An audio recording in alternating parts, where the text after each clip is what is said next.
Just as an introduction, the community paralegals that we work with do not consider their work as a day job, and neither do we. It's truly a passion and a call to make justice accessible within their own communities. And this has come out so clearly during the pandemic lockdowns. Together, the folks here on this session have documented some of their work and initiatives in a regional report on the role of legal empowerment groups in sub-Saharan Africa or in other regions addressing GBV during the pandemic. During the initial lockdown in 2020, while organizations were scrambling to put in place online working methods and permits, we all were trying to learn from each other. And this was a moment where a number of the members of our network that I work with have decided to share these experiences in a report that we'll speak about. But this is another moment here, and we hope that you'll be learning with us as well. First, a few reminders. I wanted to do some housekeeping.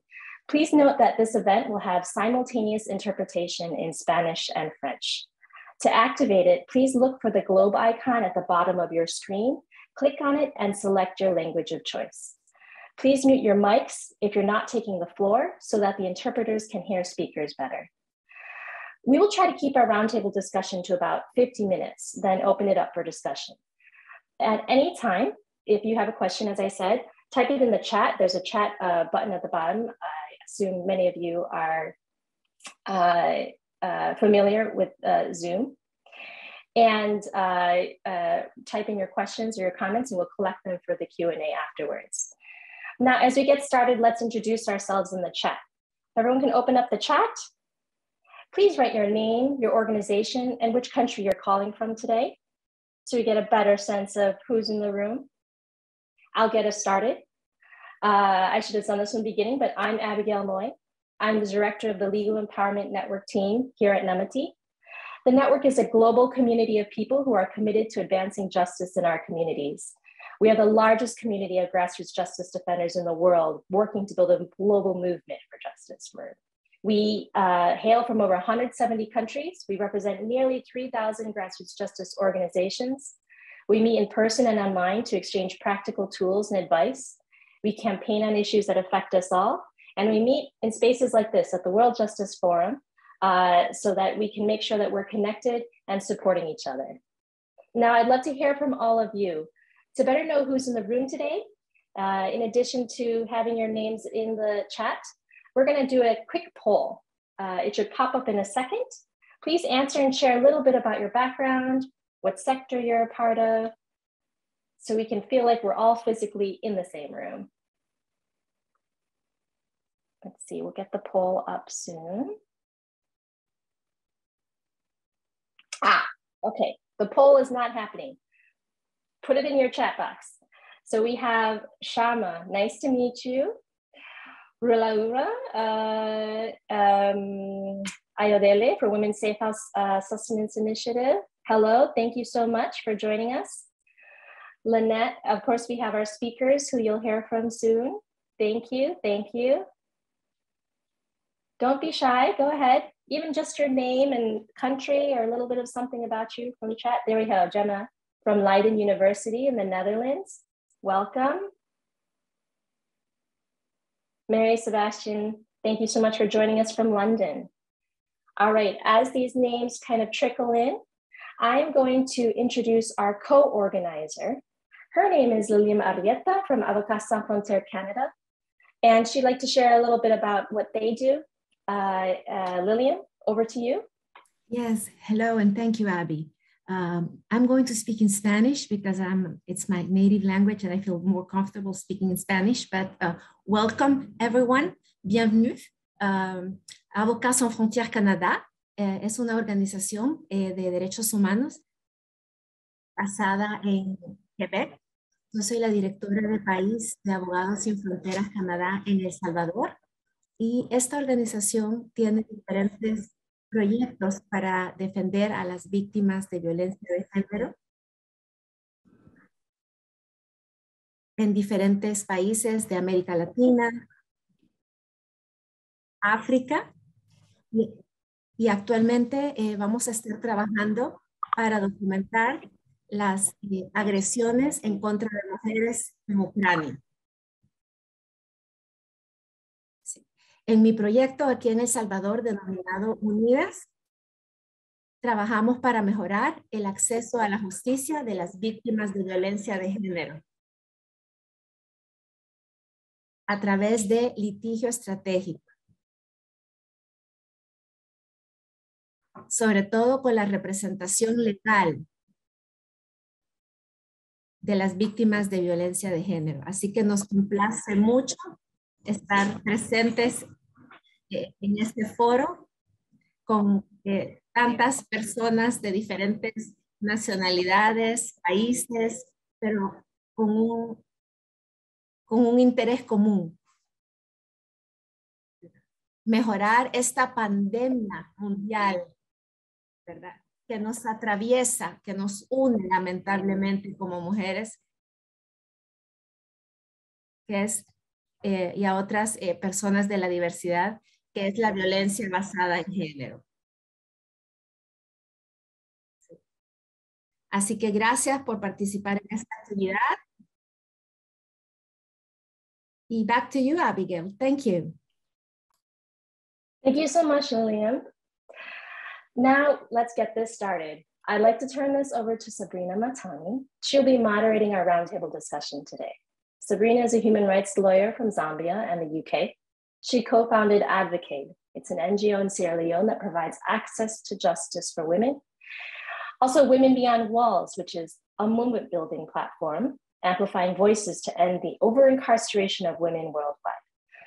Bringing over 15 years of experience working in human rights field and bringing in expertise and access to justice for women, Sabrina previously worked with the Elders, Amnesty International.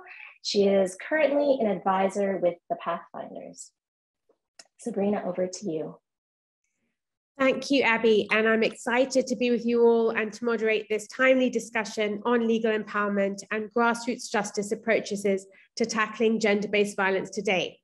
I'm joining you from Senegal, and it's wonderful to have such a global panel. More than 2 years into the COVID-19 pandemic, the effects on women and girls across the world have been stark. Women and girls continue to be disproportionately impacted by the fallout. At the beginning of the pandemic, we saw spikes in domestic violence across the world as governments implemented lockdown measures and movement restrictions, forcing survivors to remain in unsafe situations at home and with their abusers. At this time, there is an exponential increase in gender-based violence with increased emergency calls for domestic violence hotlines. Adding to this, governments struggle to adopt a gender perspective in their pandemic responses. This resulted in a closure of courts, shelters, and other essential services for women in situations of violence.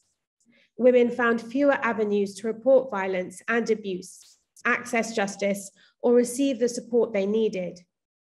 In this context, community-based justice services and legal empowerment groups became all the more crucial to meet survivors' needs and guide them towards safety and justice. They work to accompany women and girls through the changing landscape of justice services, online and offline, applied innovative approaches to reach survivors, and often collaborated with state institutions to fill gaps in service. We will hear from many of them today and learn more about their strategies.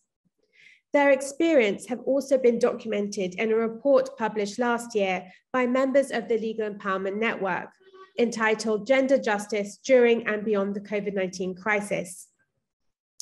Today, the Legal Empowerment Network is also excited to launch a follow-up report focused specifically on the role of legal empowerment groups in addressing gender-based violence in sub-Saharan Africa during the pandemic. We will hear more from our colleagues at FIDA Uganda later on today. You will find the link to the reports in the chat box if you'd like to learn more. At the same time, we know that state institutions and the judiciary are critical in tackling gender-based violence and making justice accessible, meaningful, and less traumatic for survivors. We will hear today also from the Honorable Justice Sandra Luz Chicas Bautista about how the judiciary in El Salvador confronted the challenges faced during the COVID-19 pandemic and responded to the crisis of gender-based violence. First, I want to start by introducing two of our panelists, Jasminka Frischik, Executive Director of Association for Emancipation, Solidarity and Equality of Women, ESE, from the Republic of North Macedonia, and Abdullah Tatir, Research Specialist with the Bangladesh Legal Aid and Services Trust, BLAST. Welcome, Jasminka and Tatir. First, I'd like to ask you both to share a bit about your organization's work and how you responded to the crisis of gender-based violence during the COVID-19 pandemic. How did you have to shift your legal empowerment work to reach survivors of abuse? What kind of innovative responses did you put in place, and what strategies worked? Jasminka, the floor is yours. Thank you, Sabrina. Hi to all of you, and thank you first of all to Namati and to co-organizers of this session on this forum, of course, and the possibility to share our experiences and, of course, our way of work, let's say, in handling gender-based violence. The COVID-19 pandemic has severely affected the status of women survivors of violence against women, and especially domestic violence. And apart from the increased risk of an escalation of violence, women's financial capabilities and capacities were decreased as a result of the loss of the job and reduced incomes. In addition, they face difficulties in communication with the justice institutions who were supposed to resolve their problems related with the violence. Delayed court hearings, proceedings only in cases of emergency, further affected their inability to resolve the emerged problems. Fortunately enough, we as civil society providers were there to provide needed assistance and support.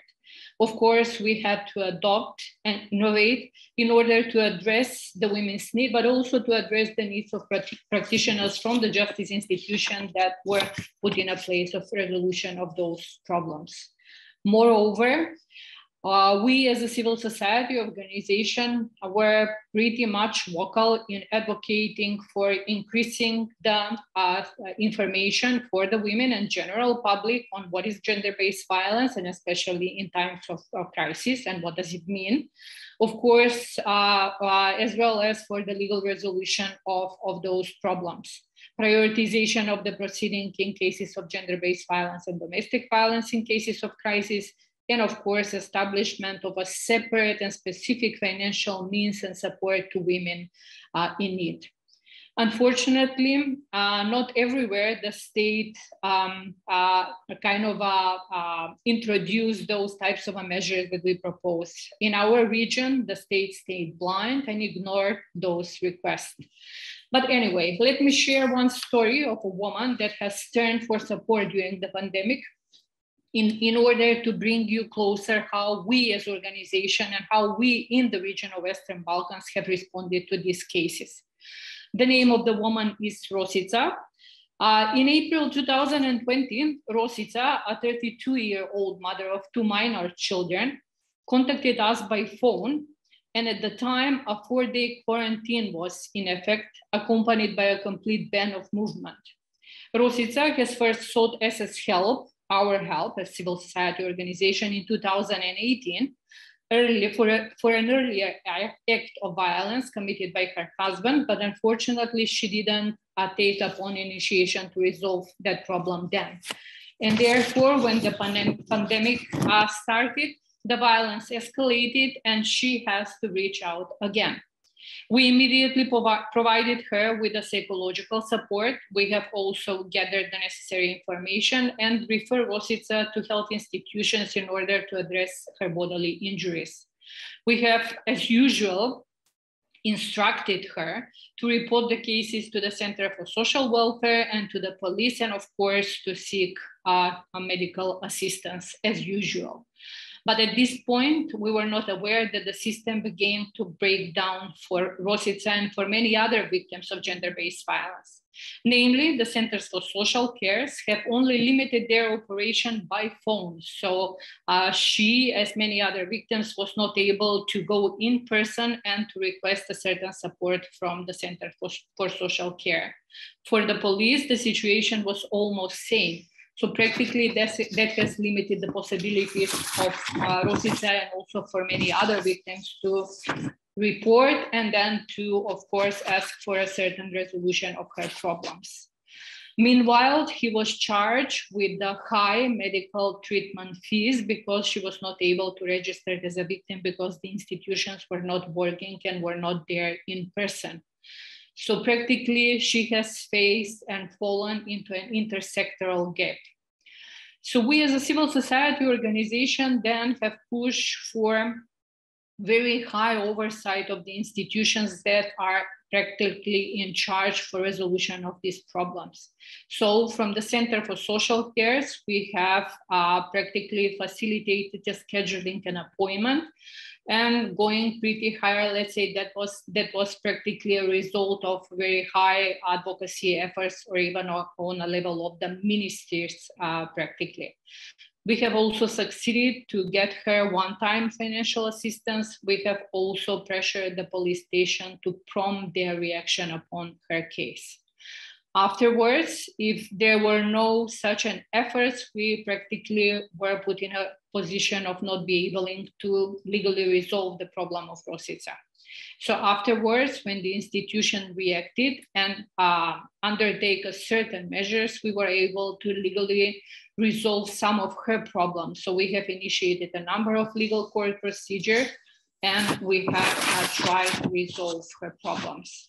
Most of the proceedings that we have initiated concluded at the end of 2020. So that is almost a whole year after she has reported the case. And some of them were lasted even in 2021.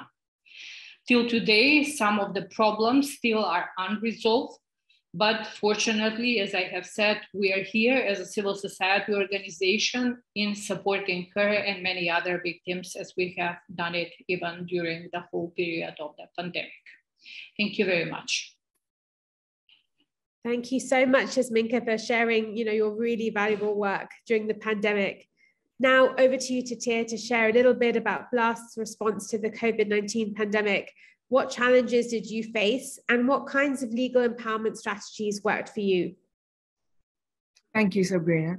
I think not only in Bangladesh, but across the world and across the region, the challenges that legal empowerment groups have had to face in doing the kind of work that they do to support communities, it has been multifold.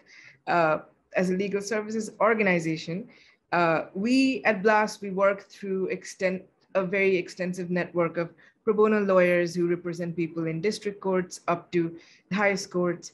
And BLAST also operates through paralegals at the community level, through staff lawyers in district offices and at the head office.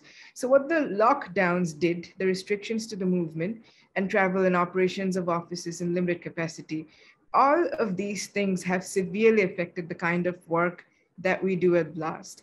And also particularly because in Dhaka and across Bangladesh, we work in a very oral culture and one that is within a legal system that is very heavily paper-based.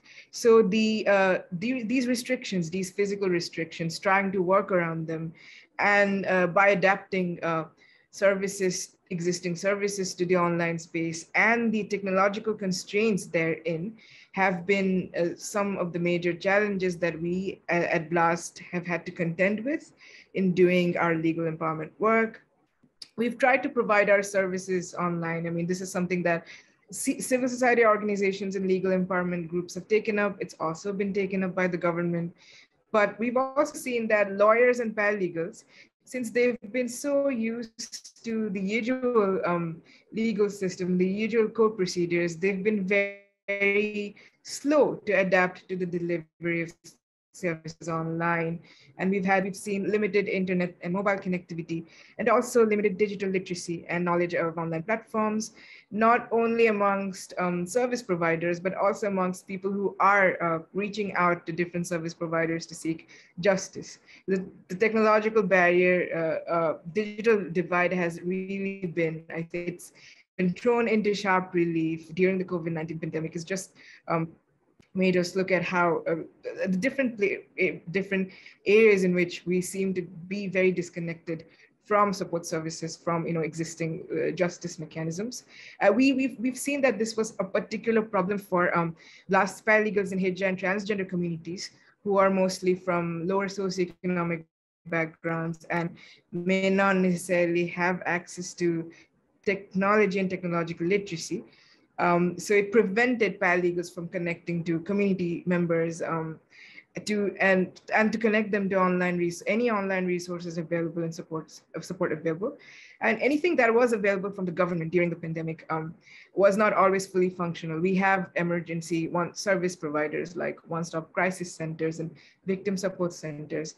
They were they operated in limited capacity. People were often not did not have access to government shelters due to the lack of COVID testing kits and due to the lack of testing and the threat of the spread of COVID. Even when these service providers tried to provide services online, poor connectivity issues were always a problem. And just in terms of and we've also seen that women, particularly women in low-income communities and remote communities, and also people with diverse gender identities and sexual orientation, these people have had to be confined in their homes, have been prevented from reporting incidents of gender-based violence because of not only connectivity issues, but also being trapped in a space with their abuser. So that's also been problematic for a lot of people.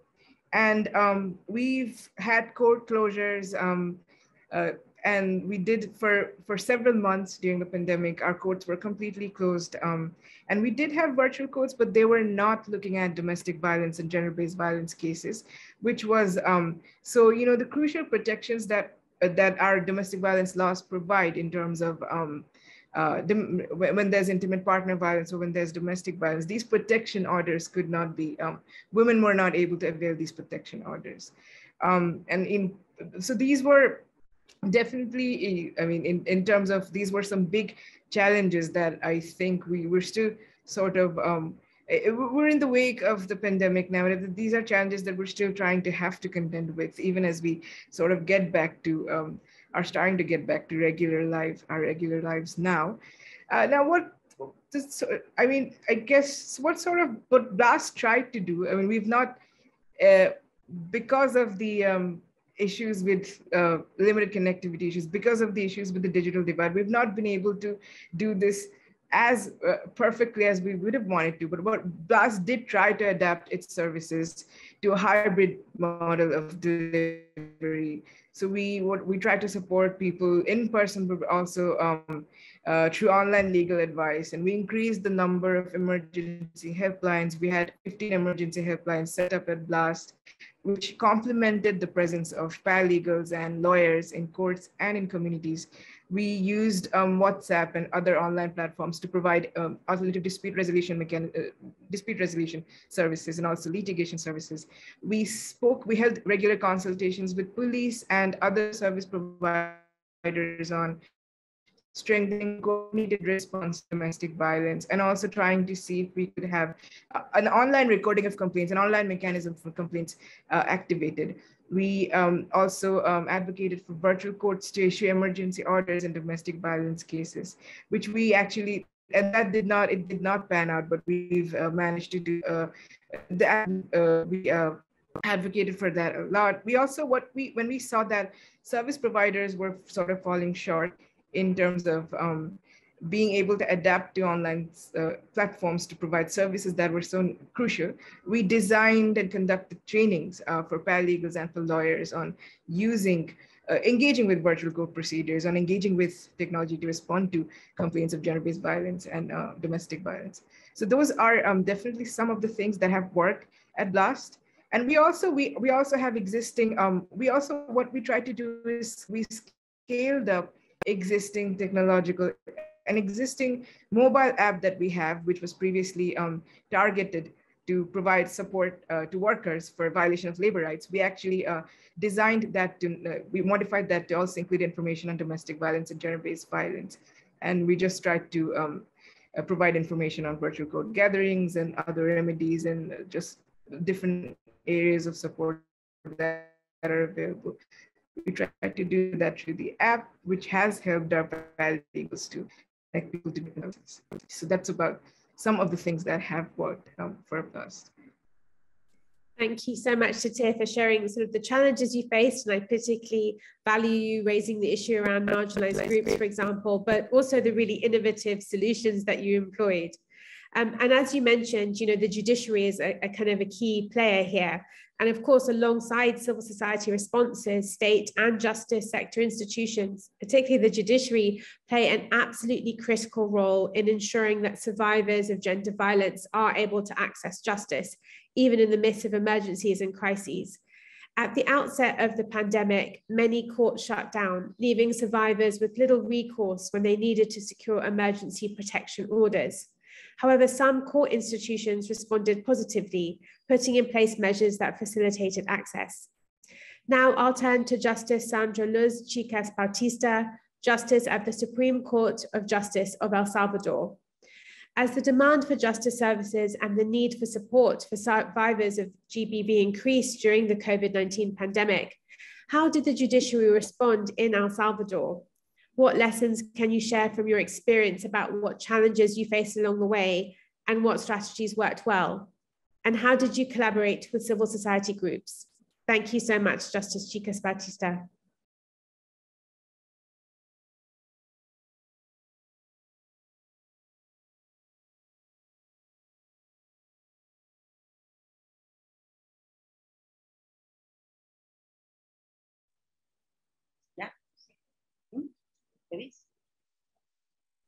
Yes, please, over to you. The floor is yours.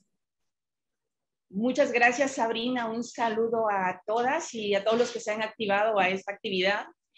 Definitivamente, cuando la pandemia nos abordó y nos llegó, y sentir ese tsunami de lo que fue ese fenómeno a nivel mundial, la Corte Suprema de Justicia de El Salvador tuvo que activarse para poder dar unas respuestas a todas las víctimas de violencia de género y víctimas, mujeres, de violencia intrafamiliar.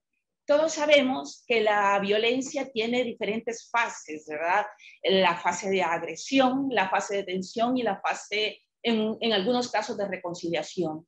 Bajo esa óptica, una de las primeras medidas que tuvimos que tomar es activar como Corte Suprema de Justicia, activar un número telefónico que fue el 198 a efecto de que este número fuese gratuito, que fuese confidencial, que la víctima no necesitase tener saldo, a efecto de poderle brindar una orientación a la víctima de manera telefónica, ¿verdad? En razón que toda la población estaba bajo un confinamiento sin poder salir y no había esa posibilidad de trasladarse, salir y poder denunciar. Por lo tanto, se activó este número telefónico, el 198, para poder brindar esa asistencia, ese apoyo y esa orientación a la víctima, y los teleoperadores que estaban recibiendo estas diferentes denuncias, dependiendo de la naturaleza de la misma, si era un delito eminentemente de naturaleza penal o más bien un delito que no fuese de violencia intrafamiliar en materia familiar, sino en el ámbito penal, los teleoperadores se contactaban con el tribunal más cercano a donde la víctima estuviese para poder inmediatamente coordinar y iniciar las gestiones para poder dar esa asistencia. Esa fue como una de las primeras actividades o una de las acciones positivas que realizó la Corte Suprema de Justicia. Otra de las decisiones que se sometieron al Pleno de la Corte Suprema de Justicia es que los tribunales no cerraran, que estuvieran abiertos las 24 horas para poder recibir esas denuncias, tanto física como de manera digital o telefónica, lo cual iba orientado también para víctimas de violencia intrafamiliar como víctimas de violencia de género contra la mujer. De igual manera, otra de las acciones que nosotros trabajamos fue el tema de la difusión. Todos sabemos que estamos en una era digital, en una era de la tecnología, donde también no solamente nos encontramos frente a esa violencia que nos ha traído por décadas, sino que ahora hay nuevas formas de violencia contra la mujer. Violencia digital, ¿verdad? Utilizando las diferentes redes sociales, Twitter, Facebook, Bajo esa óptica se dio un plan de contingencia de difusión de la existencia de este número telefónico, el 198, y también un espacio para que las víctimas pudieran denunciar los diferentes grados de violencia o activar sus denuncias. Entonces se exhortaba, hubo un programa de exhortar a las víctimas a que denunciaran esa violencia que estaban enfrentando, dado el confinamiento al que todos estábamos sometidos. Como todos, y como lo he mencionado, el tema de la virtualidad es algo que llegó para quedarse. También se activaron denuncias por correo electrónico, o sea, no solo las redes sociales que he mencionado, sino que las víctimas pudieran mandar a través de sus teléfonos denuncias y poder de esa manera nosotros facilitar a los entes investigativos como la policía, la fiscalía, y poderse activar para poder dar una respuesta contundente a las mismas. También no está de más que dentro de las preguntas que se nos hace, ¿qué lecciones nos ha dejado este fenómeno de la pandemia que nos atacó a nivel mundial? Y es precisamente dentro de las lecciones que podemos compartir es que no podemos esperar o estar atenidos a que se nos vuelva a presentar otro fenómeno como ha sido la pandemia a la cual nos hemos visto enfrentados, sino que tenemos que estar con planes de contingencia. En esa óptica coordinamos, por ejemplo, con la Policía Nacional Civil, que son una coordinación interinstitucional. ¿En qué sentido? Muchas de las víctimas detectaron que al estar en ese encierro, en ese confinamiento, se vieron desprovistas de los recursos económicos. Por ejemplo, en mi país hay una alta cantidad de personas que han sido sentenciadas a tener que pagar una cuota alimenticia para la mujer, para sus hijos, pero ante ese confinamiento y ante no estar activadas cuentas bancarias digitales, etcétera, coordinamos de manera interinstitucional para que la policía pudiera incluso bajo determinados mecanismos ir a traer las cuotas alimenticias y poderlas hacer llegar a las víctimas. Con el tema de las ONGs también se activó de una manera muy positiva porque se crearon donaciones de kits, ¿verdad? No solamente de higiene, sino de bioseguridad para las personas que habían resultado, para las mujeres, niñas, niños, que habían resultado afectados a raíz de la pandemia. Es importante señalar que como Corte Suprema de Justicia y específicamente en calidad de magistrada presidenta de la Sala de lo Penal de la Corte Suprema de Justicia, también tuve la labor de darle prioridad a todos los casos que ingresaron a la Corte, a lo que es la Corte Suprema de Justicia, darle prioridad, por ejemplo, en la decisión de activar las medidas cautelares, resolver esas, o sea, hacer un mapa de prioridades para que las mujeres que fueran víctimas de violencia poder resolver de manera inmediata con esa prioridad la posibilidad de que fueran resueltos estos casos, dada la vulnerabilidad en la que se enfrenta este tipo de víctimas a las que hemos hecho mención. Hasta acá me quedaría yo con parte de las prácticas o de las acciones o cómo respondió el Poder Judicial.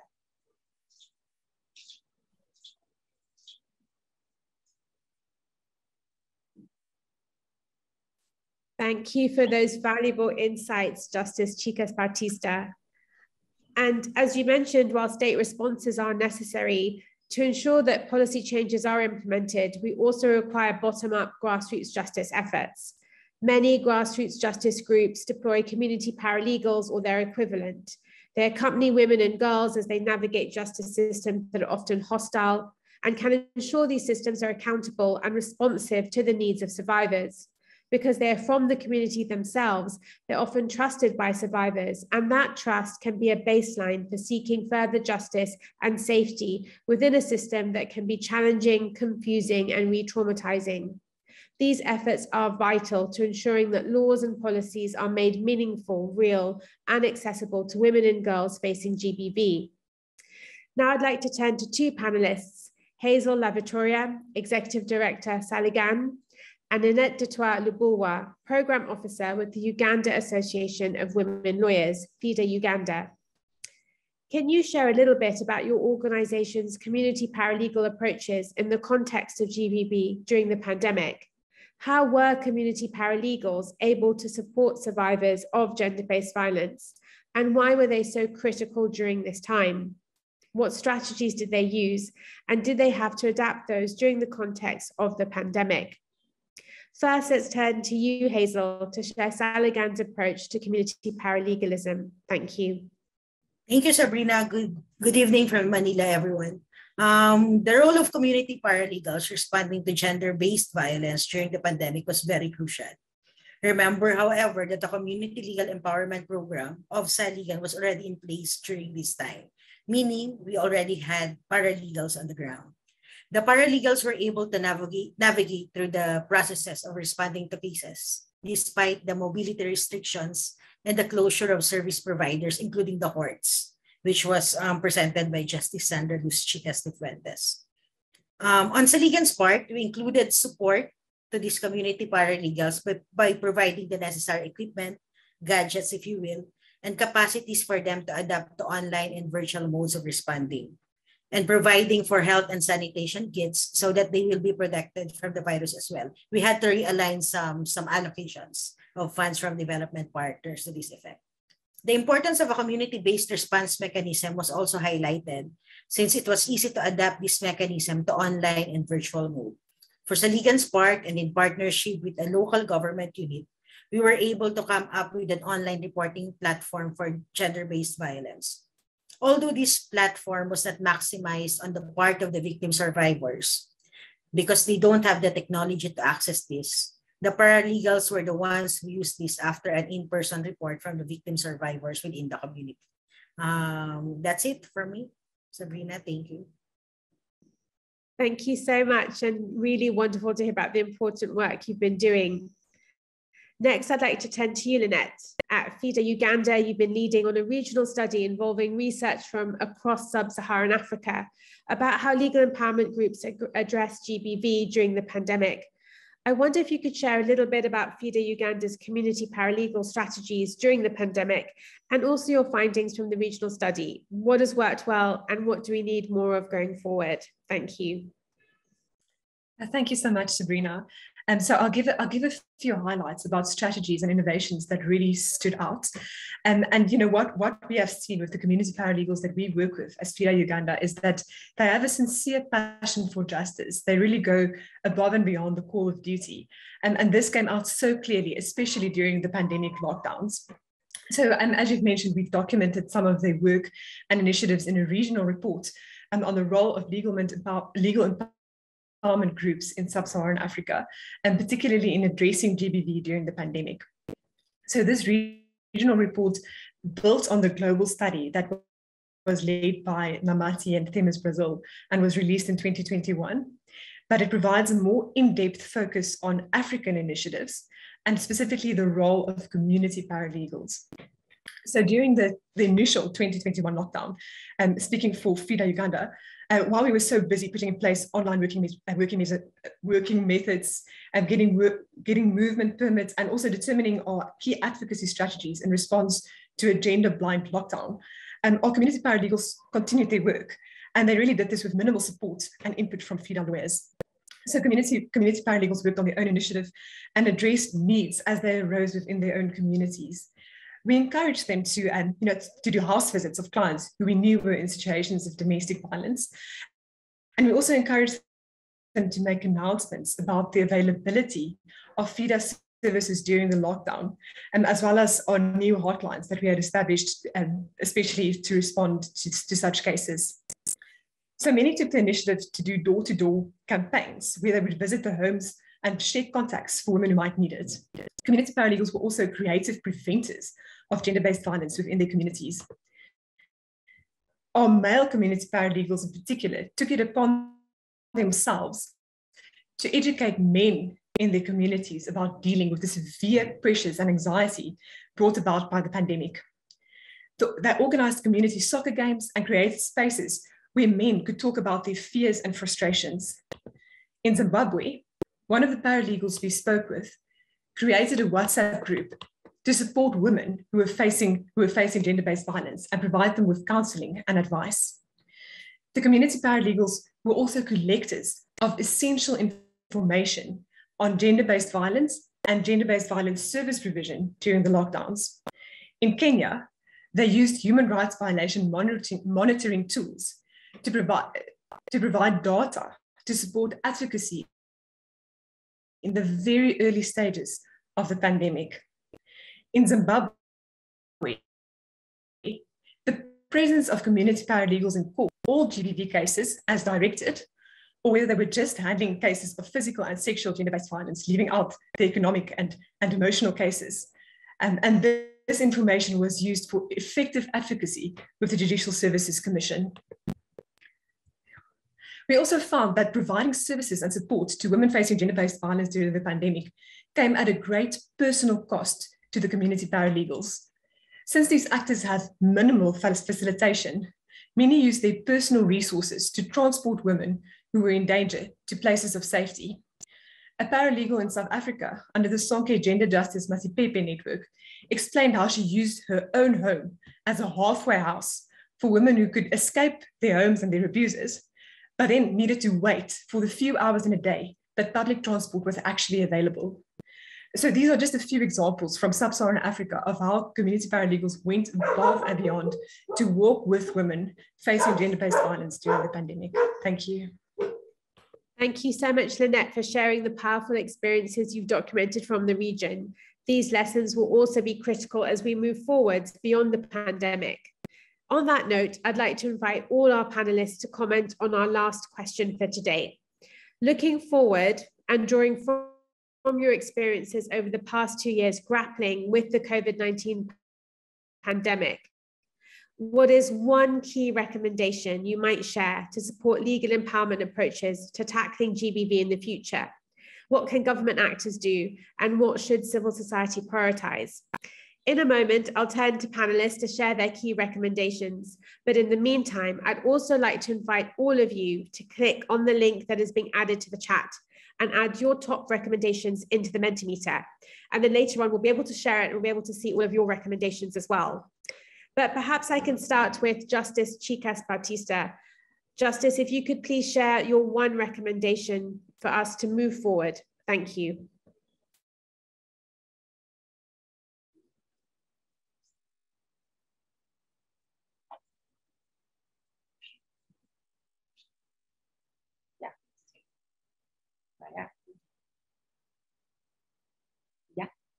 Gracias, Sabrina.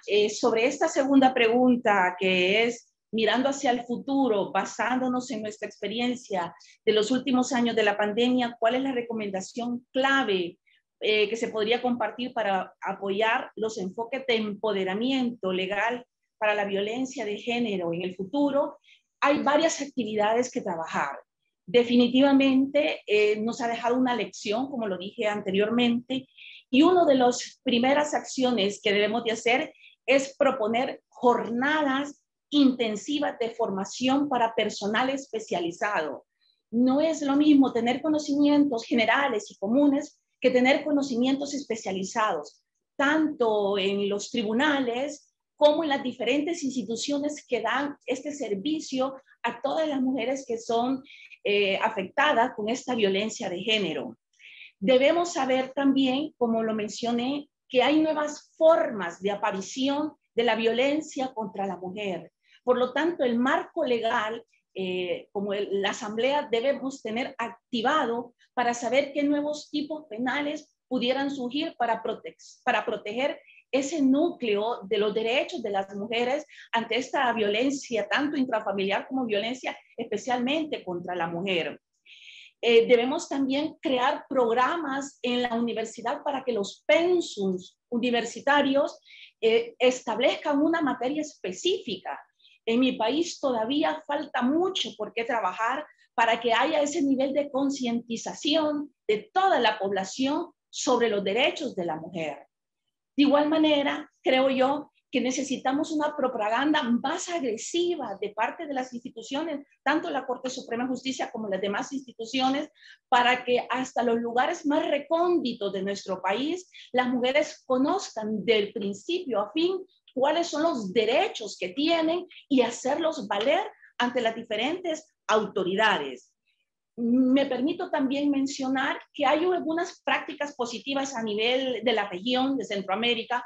Por ejemplo, Honduras y Guatemala tienen tribunales móviles, en donde no es la víctima quien tiene que llegar al tribunal, sino que es el tribunal quien tiene que llegar a las víctimas, porque se ha detectado a nivel de mapa que hay zonas de poco acceso para las víctimas. Por lo tanto, hay tribunales móviles. Esa tenemos, está sobre la mesa de discusión, y también activar una figura que ya tiene El Salvador, que son los facilitadores judiciales, que no son empleados propiamente del órgano judicial, pero que sí apoyan y se trabaja con algunas coordinaciones, con muchas coordinaciones, y por lo tanto legalizar esa figura que está de hecho, pero no de derecho, legalizarla para poder ver ese empoderamiento que pueda tener la mujer. Entonces, sobre la pregunta, reitero, el empoderamiento legal es estar activamente constante. ¿Qué zonas no están reguladas ahora,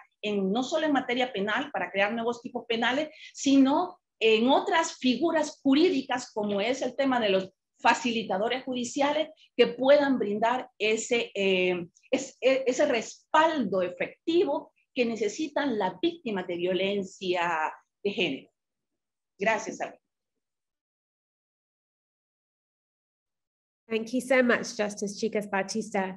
And turning to you, Jasminka, what is your one key recommendation in how to use legal empowerment to tackle GBV in the future? Well, it was very obvious, even from the discussions from the rest of the speakers on this panel, that civil society organizations, unfortunately, in many places of this world, were alone on the front lines in combating gender-based violence and domestic violence.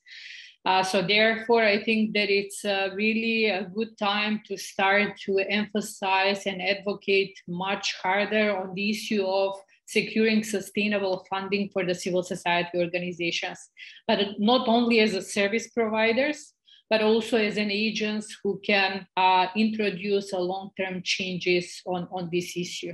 Thank you. Thank you, Jasminka. And that's a kind of key thing that I'm very passionate about, is more funding for civil society. So I'm really glad you raised it. Over to you, Tatir. My one recommendation, I think, would be for governments to prioritize on governments to focus on building greater and increased coordination and collaboration between government offices and government services, in particular emergency service providers such as healthcare centers, victim support centers, district legal aid offices, and civil society organizations and legal empowerment groups, so that both of these types of organizations can work together to provide better support to women and individuals experiencing violence. The different ways in which, I think some concrete examples in which this can be done, some examples would be for governments to focus on strengthening referral mechanisms between organizations that already exist and setting up new referrals between CSOs supporting GBV survivors and providers of emergency services. Setting up regular coordination meetings, which can be online to avoid things like traffic and commuting and things that generally hold up such collaboration between organizations. These can be done online to discuss cases or incidents where support and legal and healthcare interventions are needed, and the ways in which these interventions can reach justice seekers, and also conducting regular follow-up of referrals and referred cases, and appointing caseworkers who are caseworkers on both sides of the, let's say, both sides of the spectrum, on the part of the government service providers, but also on the part of CSOs and legal empowerment groups, caseworkers who are gender responsive and sensitized and understand that people may have different needs and different reactions to experiencing gender-based violence, and they may have to be, that they may need special different types of support, and the people and just being able to support their specific issues and support them with specific remedies. That would be my recommendation. Yes. Thank you so much. Absolutely, referral pathways are really vital. Hazel, over to you for your recommendation, please. Yes, the one recommendation that I have in emergency situations is for government stakeholders and civil society to never treat protection of people from gender-based violence as secondary to the need for food, to the need for medicines, to the need for livelihood. In fact, they should be integrated in all response mechanisms in emergency situations. Thank you. Thank you. That's absolutely vital. You're so correct. And Lynette, over to you last but not least. Please share your recommendation. Thank you, Sabrina. So my recommendation would come from a place of seeing what community paralegals do and knowing that they really operate from a point of lacking resources and lacking legitimization from governments.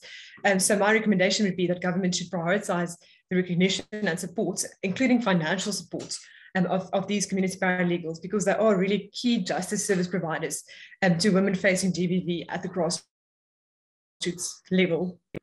And also it's so important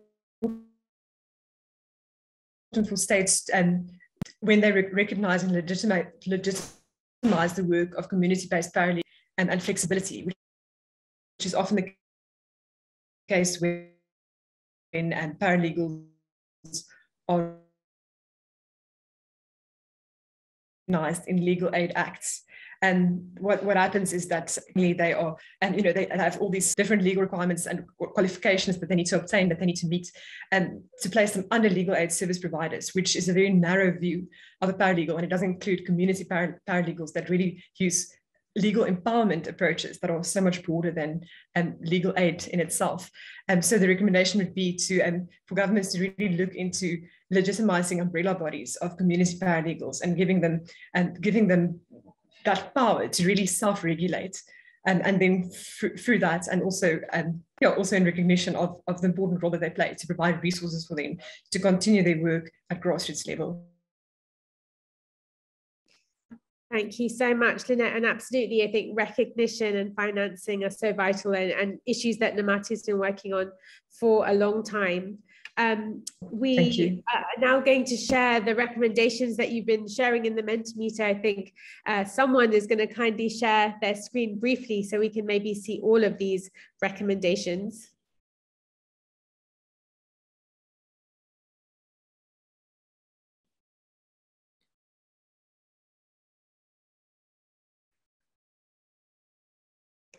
Well, unfortunately, it's a bit small for me to be able to read it, but I hope you can all read it. And it's, I think, a very helpful list of recommendations so that we can sort of take them forward. As I think some of our panelists have mentioned, we have so much to learn from the pandemic, and we can't wait for another pandemic in order to kind of move forward and kind of implement some of these recommendations. So now we'd love to open it up for any questions for the speakers. If you have a question, please do put it in the chat box and we'll try to answer as many as we can. We have one question already. For Justice Chicas Batista, you focused on initiatives led by the justice sector, such as courts and police. Was there any collaboration between the state and civil society?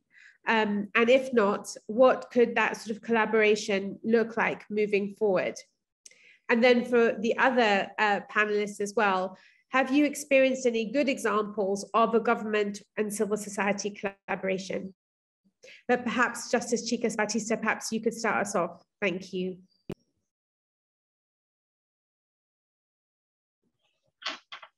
Sí. ¿Ya? Sí, sobre la pregunta que se me hace, sí hubo colaboración. Tenemos una institución, como se llama la Procuraduría General de la República, tenemos la Policía Nacional Civil, y como lo mencioné en su momento, una de las principales reacciones positivas que se tuvo a través de una coordinación interinstitucional fue precisamente lo que mencioné, entre otras, que pudiera también compartir de esas experiencias, y es que la inmensa mayoría de mujeres no podían salir al verse desprovistas de esa capacidad económica para poder traer, recoger lo que era la cuota alimenticia, el pago que su pareja le debe de dar mes a mes. Coordinamos de parte de la Corte Suprema de Justicia con la policía para que la policía pudiera hacer esas gestiones a través de unas coordinaciones que tuvimos y podérselo llevar y tener un centro de acopio para poderles apoyar de esa manera. Pero además de eso también, ese fue un apoyo que se le dio práctico en el ámbito económico, no de entregarle dinero, sino de facilitarle esa gestión, ese trámite a las víctimas. Pero más allá de ello, también tuvimos un espacio, una factibilidad con la policía para tener una coordinación inmediata y poder reactivar algún episodio de violencia en zonas vulnerables donde por el problema que tenemos en El Salvador de las pandillas y las maras no era de fácil acceso. Entonces tuvimos acompañamiento de dicha institución policial para poder facilitar que las víctimas pudieran ser atendidas y trasladadas a los centros asistenciales.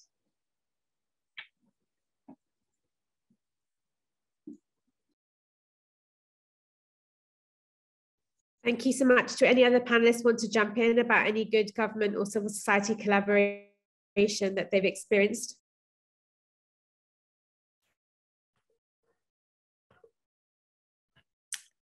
Please go ahead, Lynette. Sabrina, just in brief, really.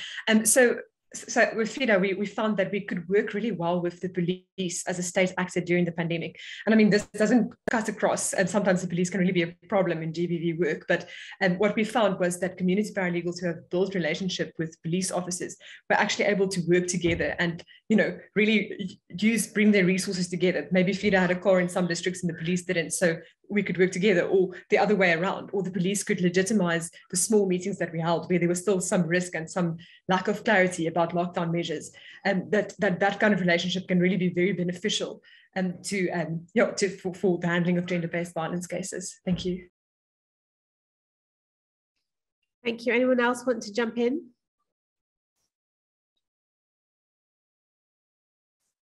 We've also had some very useful comments from Juliet from Sierra Leone in the chat. I wonder if I could turn it to her for any of her recommendations as well.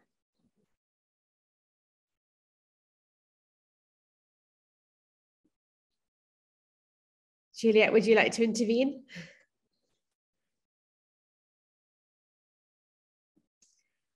Okay, in the meantime, I'd also like, I hope we have another question for the speakers from civil society organizations.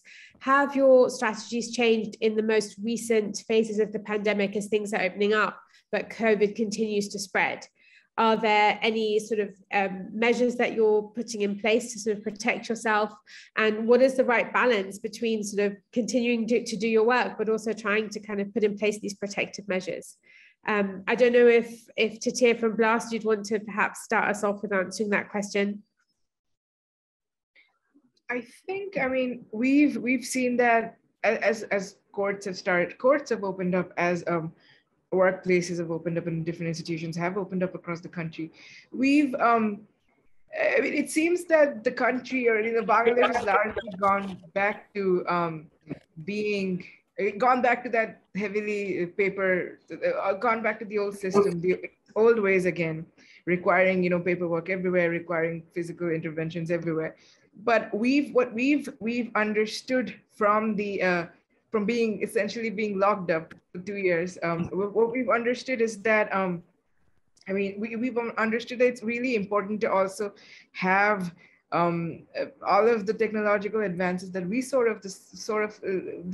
we've done and we've had at BLAST in leaps and bounds, everything that we've learned at BLAST while providing services online, the challenges that we've faced and all of the workarounds that we've sort of had to devise in order to, when we face challenges, the workarounds that we've had to devise in order to provide support to people. I mean, we think that sort of learning has been very valuable.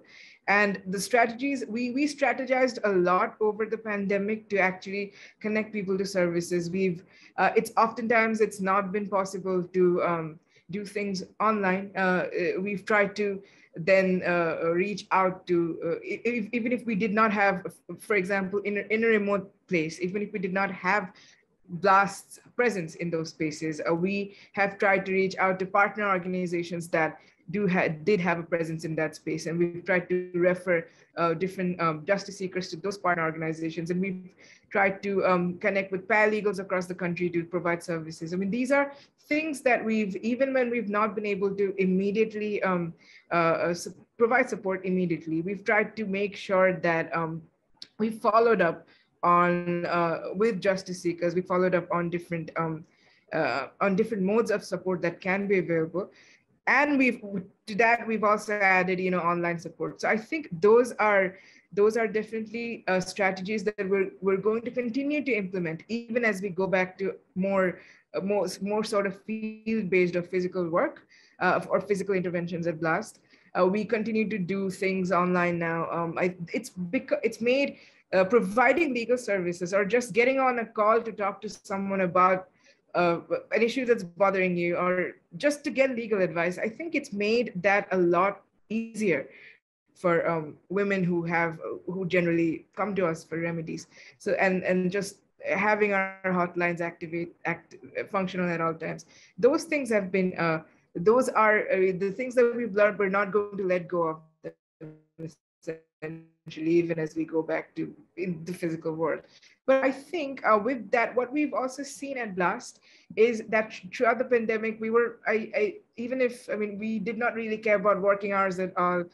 We were always online. We tried to provide support. We tried to connect whenever possible and wherever possible.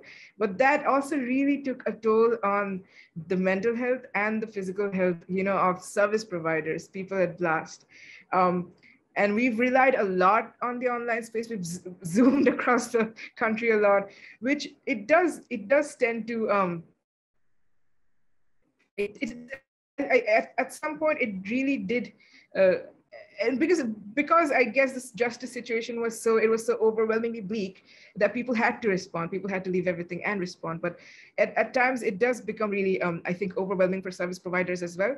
So in strategizing and always being online, in providing support whenever possible, we've also put in place strategies to take care of ourselves. We were doing, I guess, more wellness checks within the office. We're just getting together with colleagues to talk about how everything has affected us, and we're making sure that there's flexibility. The colleagues can take over other colleagues' shifts, or just there are more flexible working hours and more ways to just de-stress. We've not managed to do that completely, but we're trying to think of ways in which we can protect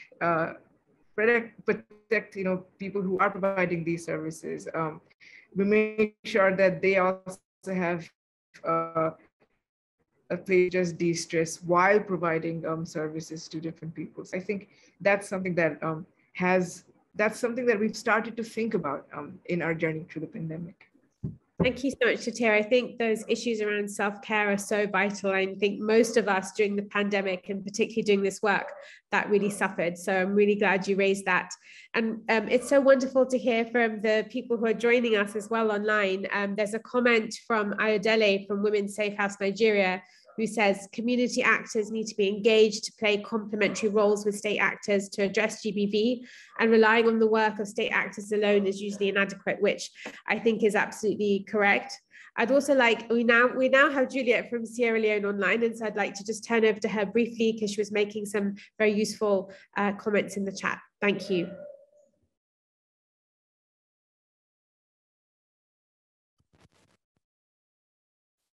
I think I'm going to try to speak. Can you hear me?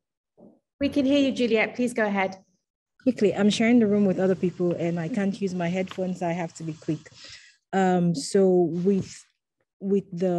in our country, there was the declaration of rape being a national emergency. So it brought about the establishment of the sexual Offences Model Court, which only presides over sexual and gender-based violence matters.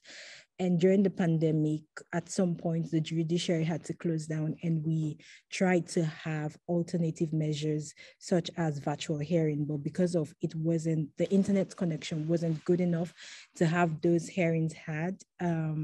What happened was a lot of the victims who already had very tiny trust in the justice system couldn't continue. And because of that, the little evidence that was there, we realized that it disappeared along the way.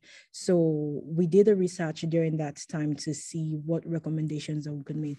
And one of the recommendations that came up was to be able to replicate the sexual offences model court in other parts of Sierra Leone. So even when we have the emergence of pandemics, we have alternative measures like these court systems, which are put in the communities, and women who survivors who become victims of sexual and gender-based violence are able to access this.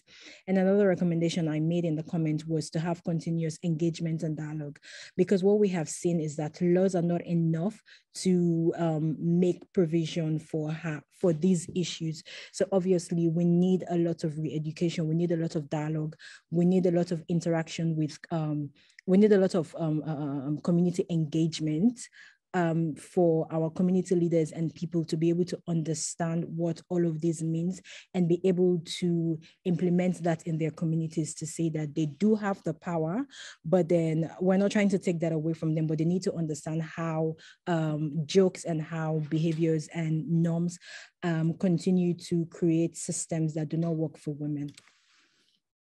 Thank you so much, Juliet. That's really valuable to hear also from your experiences in Sierra Leone. I think we have time for one last question, and it's one close to my heart, so I'm definitely going to ask it. The question is, how can we ensure that we reach particularly vulnerable communities such as Indigenous women, women in prison, sex workers, refugee and migrant women, LGBTQI, with access to justice and safety, and they're often, overlooked during such times of crisis? Does anyone in our panel want to answer this question, or else I'll just pick on someone to perhaps start us off? Perhaps Hazel, you'd want to share some of your experiences. Yeah. The thing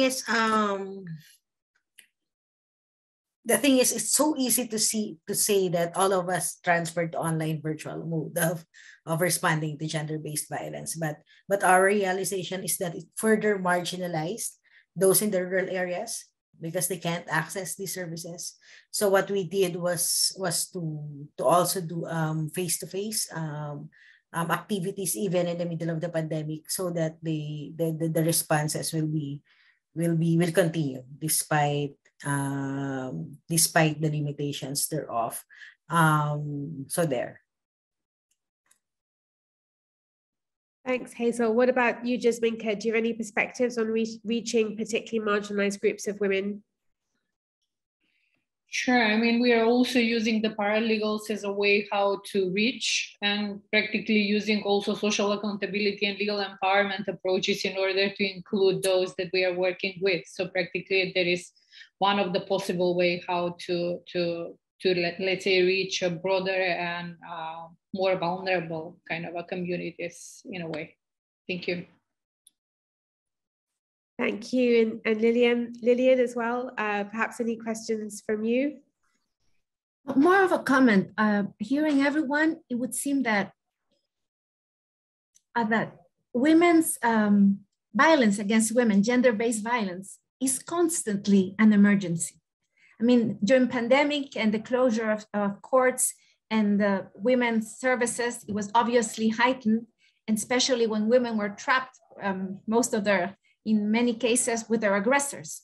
But let's not forget that, for example, in El Salvador, in Honduras, in Central America, where I live, we have some of the highest rates of gender-based violence, highest rates of feminicides, and these occur even when we're not in a pandemic. So women's gender-based violence, it seems to me, that what that data is telling us is it's always in an emergency situation because of the high rates of sexual aggressions, domestic violence, all forms of violence against women. As Justice Chicas Bautista was saying, now digital violence has become a problem because it also allows for aggressors to be anonymous online. So gender-based violence should be addressed permanently as an emergency.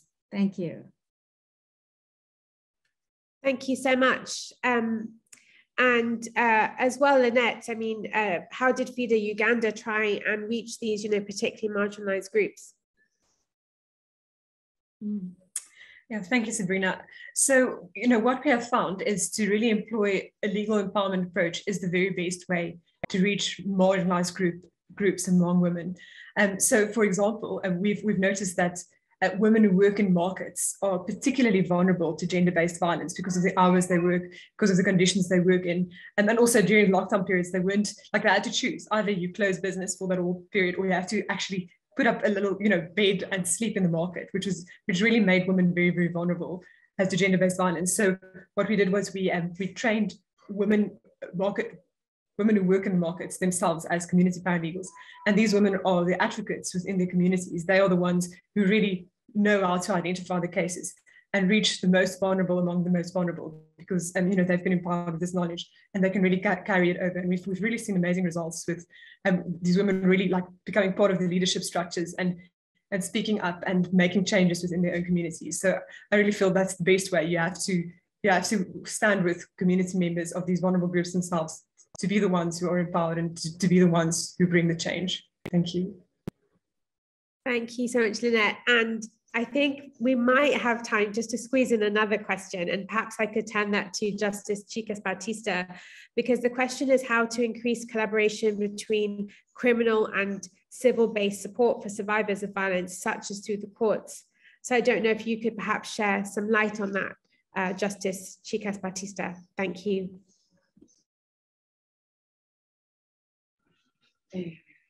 Yeah, please.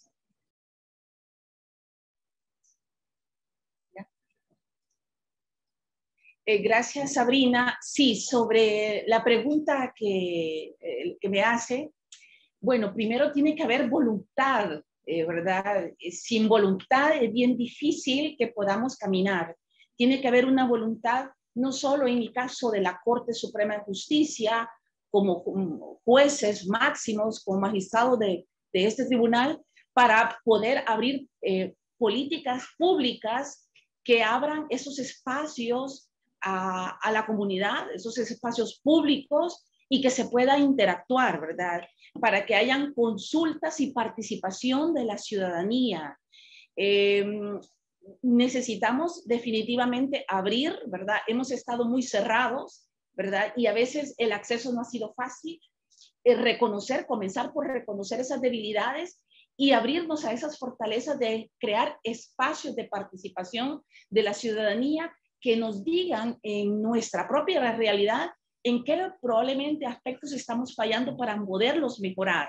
Siempre debemos de estar reinventándonos. No podemos decir, aquí está ya todo dicho, aquí está todo hecho. Como lo mencionó la doctora Lili Carzano, nuestro país tiene altos índices de violencia contra la mujer, violencia intrafamiliar, que nos ha sido todo un reto poder dar. Tenemos tribunales especializados que se llaman tribunales de la ley en violencia de género, pero que no dan abastos y que ahorita, hoy por hoy, están colapsados y necesitamos ver cómo le inyectamos una mayor agilidad, mayor rapidez.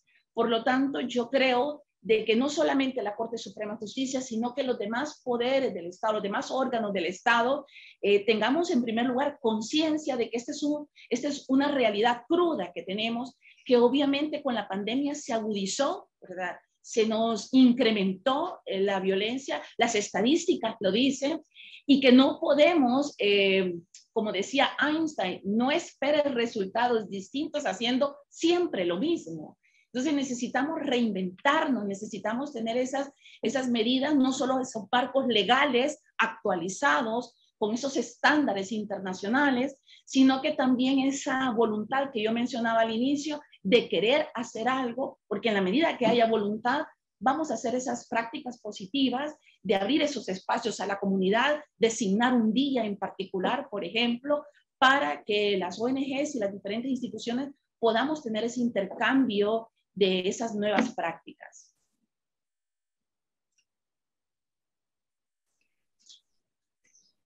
Thank you so much, Justice Chicas Pakistan, ending on this sort of positive note. And before we close, I just want to reiterate some of your recommendations, because now I've been kindly sent them from Namati. And some of them were to prioritize marginalized women, which we've just talked about, the funding of legal empowerment groups and paralegals, making sure that community actors can play a complementary role to state actors, and to reserve emergency funding to permit grassroots justice groups to change course and to protect themselves and to react nimbly, as well as sort of strengthening paralegal programs. And I think those are all recommendations that we've heard throughout the kind of panel and also the conversation today. So thank you so much for those recommendations.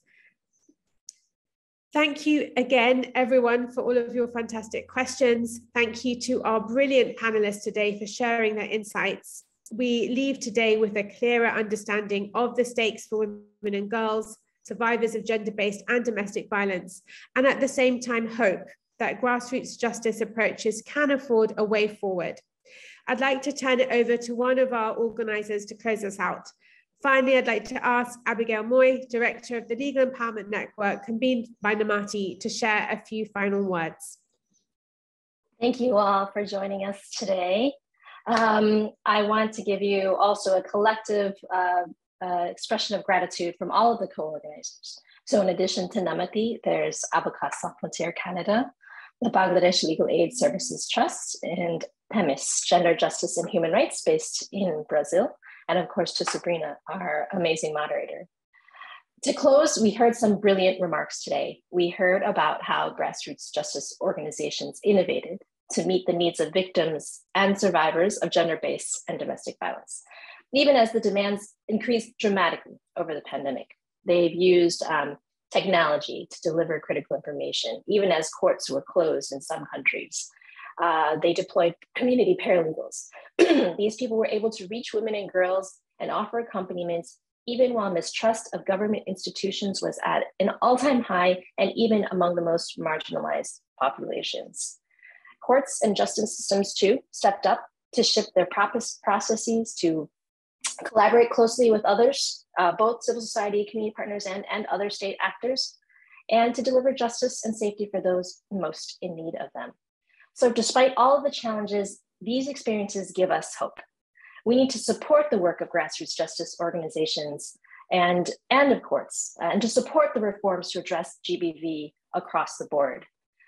This means more funding, more financing, more recognition, whether formal or informal. There's a lot of different recommendations that we've heard today.